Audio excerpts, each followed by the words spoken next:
आपण ज्या ठिकाणी भाजी काढतोय त्याच ठिकाणी बाजूला काही शेतकरी एवढ्या उन्हामध्ये कांदे भरण्याचं काम चालू आहे. आपण त्यांना भेटू आज.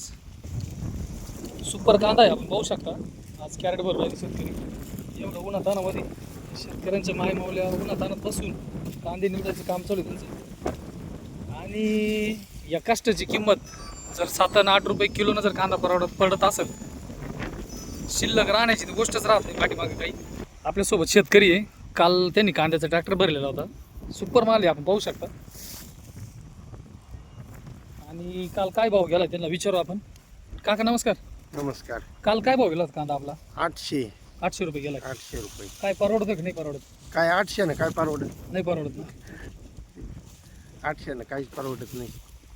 दुपारच्या 2 वाजता शेतकऱ्यांच्या घरच्या मायमावल्या एवढ्या उन्हात आणत, कुठल्याही सावलीची काहीच व्यवस्था नाही, भर उन्हात वावरामध्ये कांदे भरण्याचं काम चालू पाठीमागे आपण पाहू शकतो. आणि काल त्यांनी ट्रॅक्टर भरलेला आहे. 800 रुपये कांदा विकलेला आहे. आपण ताईंना विचारू. आज उन्हात कांदे काढायचं काम चालू आहे, भरायचं काम चालू आहे समजा कॅरेट. ताई कांदे घरीच काढले का माणसं भेटले होते? नाही, माणसं नाही भेटले, घरीच काढले. किती दिवसापासून कांदे काढून 17 राहिले? दिवसापासून कांदे काढतोय आम्ही घरी. 17 दिवसापासून घरीच कांदे काढून राहिले. घरीच काढले. किती माणसं आहे तुम्ही आज? आणि आज 4च आहे, 7-8 माणसं. सगळे घरचेच माणसं कांदे काढून राहिले का? हा, सर्व घरचे. बाजारभाव कमी असल्यामुळेच करते का माणसंच भेटले नाही?